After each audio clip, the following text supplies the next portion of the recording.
I was house-sitting for my grandma, while she took a long-awaited trip to Illinois with her church friends. She deserved it. Sunshine, bingo, and a break from the cold. Meanwhile, I had her creaky two-story house all to myself, tucked at the edge of a quiet, wooded neighborhood in western Pennsylvania. I'd stayed there countless times as a kid, so nothing about the place felt particularly spooky. Until that night. It was a Friday in late October. The air had that bite of incoming winter, and the house had that familiar smell. Old wood, lavender cleaner, and something else I couldn't quite place. I settled into the guest bedroom early, the one with the twin beds my brother and I used to crash in during sleepovers. I chose the one by the window and got under the covers with my phone, half watching videos, half texting friends. That's when I heard it. A woman's voice, faint at first, but growing clearer as I paused the video. "I see you." My heart gave a quick jolt. I muted my phone and sat upright, straining to listen. "I see you." It wasn't a shout, more like a sing-song whisper carried on the wind. At first, I told myself I was imagining things. Maybe it was a neighbor's TV, but it kept happening, every 10 seconds or so. "I see you." I crept out of bed and tiptoed down the hallway toward the front door. Grandma's house didn't have a peephole, but the dining room had a wide window overlooking the porch. I parted the plastic blinds just enough to peek through. There, standing dead center on the porch, was an older woman. She was staring right at me, as if she knew I'd be there. Her smile stretched too wide, unnatural. She didn't knock. She didn't wave. She just stood there, smiling. "I see you." My stomach dropped. She looked to be in her late 50s, maybe early 60s, but there was something off. Her skin was pale, almost waxy. Her hair hung down in thin gray strands. She wore a blue coat with big buttons, the kind you might find in a second-hand shop, and heavy boots that looked a size too big. I pulled the blinds shut, stepped away from the window, and locked the front door again, even though I'd already checked it earlier. I wanted to believe she'd leave, that maybe she was confused, lost. But something in my gut told me this wasn't that kind of visit. I backed away and returned to the guest bedroom, shutting the door softly behind me. For a while, everything went quiet. Maybe she was gone. Maybe it was just some random, eerie moment and nothing more. I was texting my brother about it, trying to laugh it off when, bang! A loud, deliberate knock. No, bang! On the bedroom window beside my bed. I froze. The phone slipped from my hands and landed on the comforter. I couldn't move. Then, through the thin glass pane, I heard it again. "I see you." I turned my head slowly. The window was fogged from the cold, but a shape pressed against it. A face. It was her. That same woman, now inches from where I slept. Her eyes locked with mine through the window. That same grotesque smile still plastered across her face. "I see you," I screamed, loudly. "Get away from here. I'm calling the cops."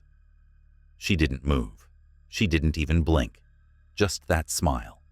Like she was enjoying every second of this. I yanked the blinds down, backed out of the room, and ran upstairs to the second guest bedroom, slamming the door and locking it behind me. There was no reason for her to be here. No reason she'd know I was even in the house. I didn't turn any lights on. I hadn't opened a window. But she knew. I spent the rest of the night curled up under the covers with a pair of scissors I found in the nightstand drawer, too afraid to sleep. Every creak of the floor, every groan of the house sent me into a panic. At some point, I must have drifted off. When I woke up, the sun was shining. The world looked painfully normal again. Still, I checked every window, every door. She was gone. That morning, I called my grandma. I didn't want to scare her, but I couldn't hold it in. She panicked. I could hear it in her voice. "Oh no," she said, barely getting the words out. I didn't think it meant anything." "What didn't mean anything?" I asked. She paused. "A few days ago, before I left, I was at the grocery store, and this woman, I swear, she looked just like the one you're describing. She stood at the end of the frozen food aisle, just watching me." "Did she say anything to you?" "Number. That's the strange part. She didn't speak. She just smiled. For so long. I even said hello, thinking maybe she needed help, but she didn't say a word, just smiled and walked away. I sat in silence, chills working their way down my spine. "Do you think it was the same woman?" I asked. Grandma's voice cracked a little. "I don't know, but it feels like too much of a coincidence."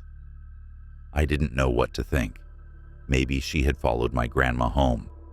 Maybe she saw her leave, noticed me staying behind. Maybe. But what would that even mean? I stayed at the house one more night before leaving early the next morning. Nothing happened again. But the feeling, that crawling unease, never really left. I told a few friends about it. They all gave me the same answers. Maybe she was mentally ill, or a local transient.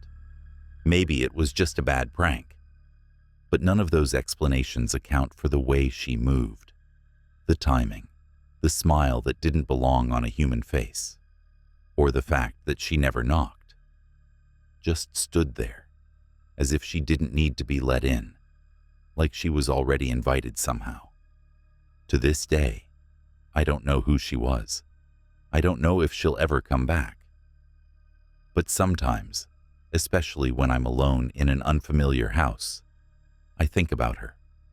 The woman on the porch, the one who stood in the dark, whispering through the glass, "I see you." And I wonder if she still does.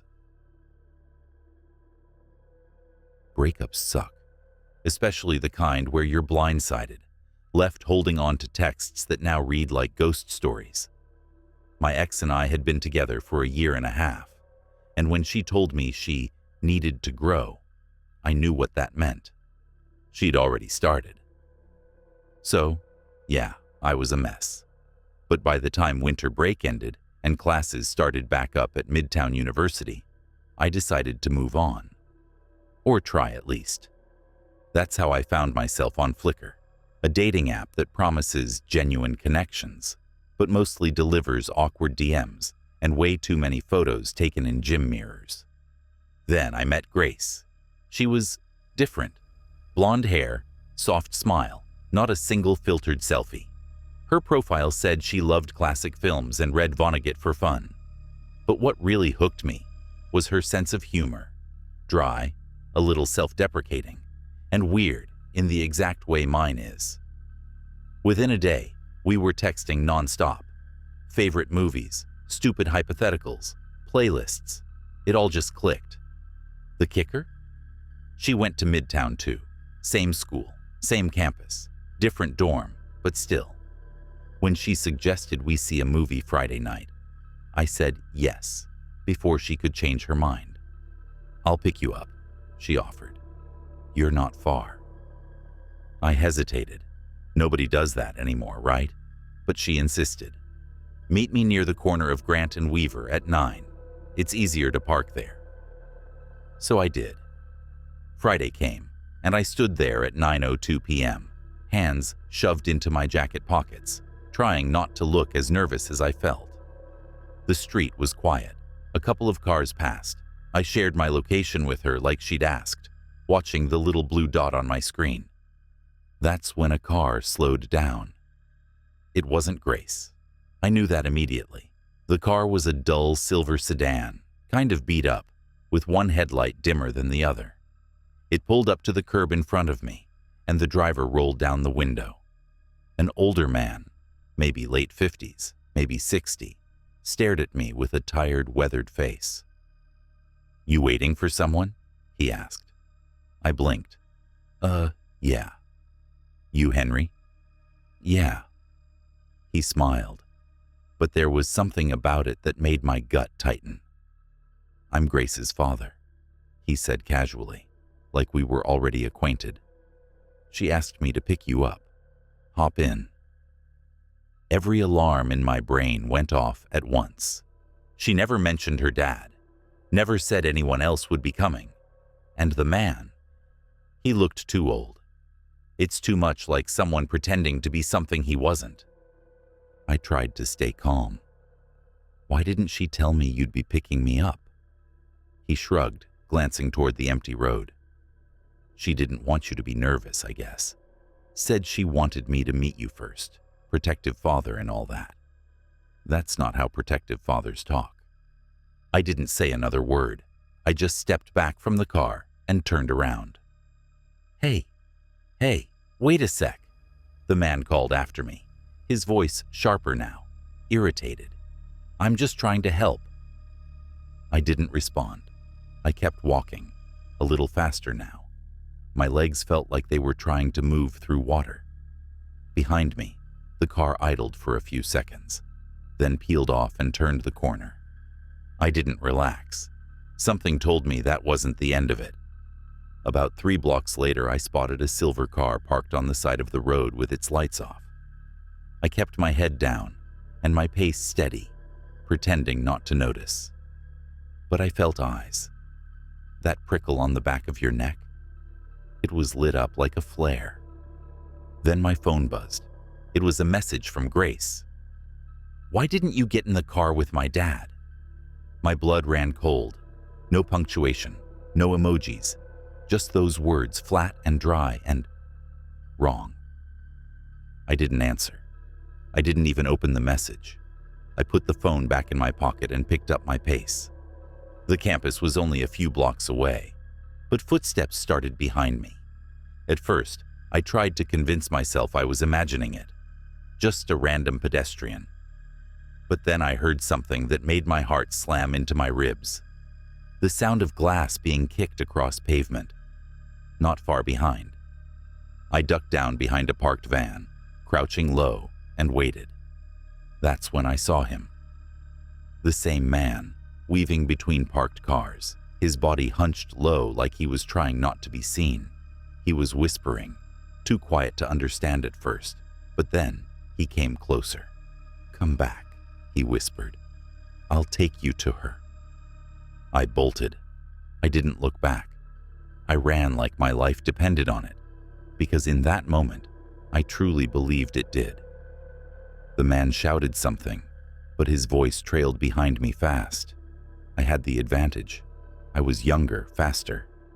I didn't stop until I reached the gates of campus and sprinted straight toward my dorm.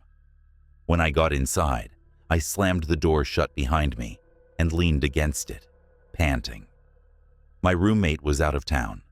I was completely alone. It was quiet.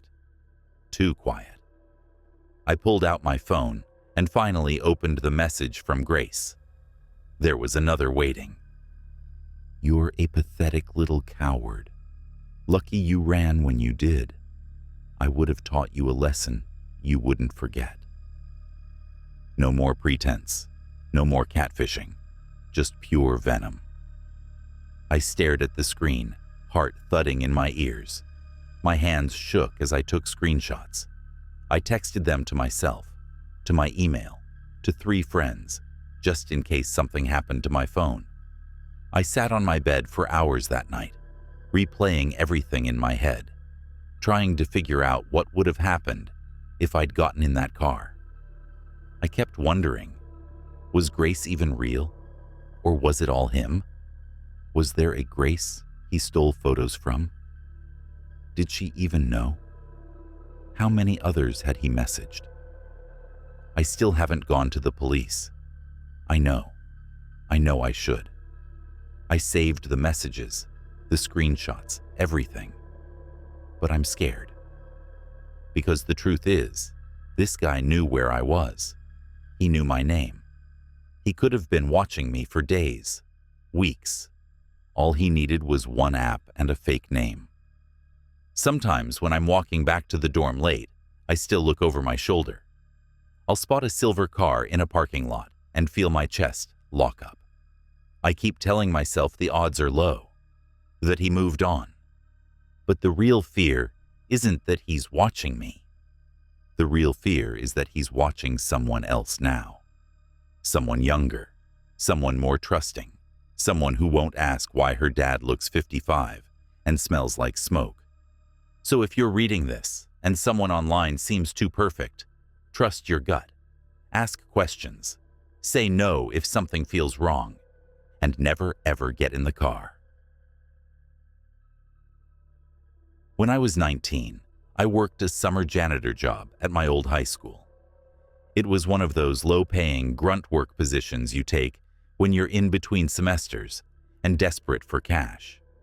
No air conditioning, no benefits, and no real supervision once the senior guys left for the night. Most people I knew couldn't think of a more boring job. But me? I kind of liked it. It was quiet, peaceful even. They'd assigned me to the night shifts, cleaning classrooms, locking doors, reorganizing storage rooms, and after a few days, I was the only one left after 9 p.m. The cameras hadn't been installed yet, budget delays or something, and the only person I had to check in with was John, a gruff old maintenance guy who'd been there longer than most of the staff. He didn't talk much. Mostly gave me one-line instructions before heading out early, mumbling things like, text me if it's something serious, or make sure the front doors are locked by midnight. That night, my second to last shift, he told me to move the leftover chairs from the gym assembly down to the basement storage room. No big deal, I'd done it before. But if you've never been in a high school basement at night, let me paint a picture. It's not like a modern facility with bright lights and polished floors. This one was like something out of a Cold War bunker. Dim lights, concrete walls, and a strange, sour smell that clung to the air no matter how many times we scrubbed the floors. Worse, the storage room was filled with weird odds and ends, old theater props, broken desks, seasonal decorations, and dozens of cloth-covered mannequins. Art department leftovers, I was told. They always gave me the creeps. They stood stiff and silent under paint-stained sheets, and something about their posture felt wrong, like they weren't meant to be there. But I'd gotten used to them. Until that night. It started like any other. John left around 8:30, tossing me a casual wave as he headed out the side door. Lock up when you're done. Got it, I called back, already dragging the first stack of 6 chairs down the hallway. The gym was on the opposite end of the building from the basement entrance, so I had to walk through a few corridors and down a stairwell that hadn't been renovated in years. Cracked tiles, flickering fluorescent lights, that sort of thing. The first trip was fine, but when I came back with the second stack of chairs, something changed. One of the mannequins was uncovered. Now, I knew for a fact it had been covered earlier. I remembered it clearly. Second row, front right, under a beige cloth. But now the cloth was draped on the floor behind it, like someone had yanked it off and dropped it. I froze in place, heart suddenly beating a little too fast. The mannequin itself was just standing there, arms stiff at its sides, its face blank and lifeless like the rest. But the fact that it had been touched, moved, without me hearing anything, that rattled me. I pulled out my phone and texted John. Me. Hey, was anyone else supposed to come in tonight? John. Nope. Why? Me. One of the mannequins was uncovered when I came back. There was a pause. Then John. Weird. Probably just slipped off. I stared at the message. It hadn't slipped off. It was behind the mannequin, not at its feet. That meant someone, or something, had pulled it off and stepped around. My thumb hovered over the keyboard. Then I saw something in the corner. A cloth, similar to the others, bunched up and covering something, moving, subtly, slowly. just enough to catch your eye if you were paying attention. I stepped back, pulse rising. Me. There's something moving under one of the clothes in the corner. John. You serious? Me. Dead serious. John. Then be a man and check it out. I almost dropped my phone. He wasn't coming back. That much was clear. I was on my own. And maybe it was the adrenaline or the sheer absurdity of the situation, but something in me snapped. I marched upstairs, locked the basement door from the outside, and paced the hallway, heart hammering in my chest. I didn't want to call the police over something that might be nothing, but I couldn't just ignore it either. I waited about 15 minutes, standing in that hallway, staring at the door like it was going to burst open. But nothing happened. Eventually, I worked up the courage to go back down, just to check. Maybe it was a homeless guy. Maybe a student sneaking in to scare someone. Maybe even an animal. The cloth in the corner was gone. In fact, all the clothes were back in place. Neat. Undisturbed. The mannequin from before? Covered again. My head spun. I looked around the room, flashlight sweeping across walls and shelves and stacked furniture. Nothing. No movement. No sound. And that's when I heard it. Clang. A soft metallic thump above me. I tilted my head up. There was an air vent, one of those big rectangular ones that run along the ceiling, and it was denting downward just slightly, like weight was being pressed against it from the inside. Another clang, louder this time. Then the metal groaned, and something started moving inside it. Not a rat, not a raccoon, something big. The vent flexed and popped as whatever it was crawled across the length of the ceiling, pausing every few feet. And then came the banging. Violent, rhythmic, intentional banging, like fists slamming against the inside of the ductwork. I don't remember exactly how I got back upstairs. I just remember running, slamming the basement door behind me, bolting down the hallway, my footsteps echoing off the walls like gunshots. I locked the front doors, checked every exit twice, and sprinted to my car without looking back. I didn't sleep that night. The next day, I told John half the story. I said I thought I saw someone, that maybe a student had broken in, or I spooked myself. He laughed it off.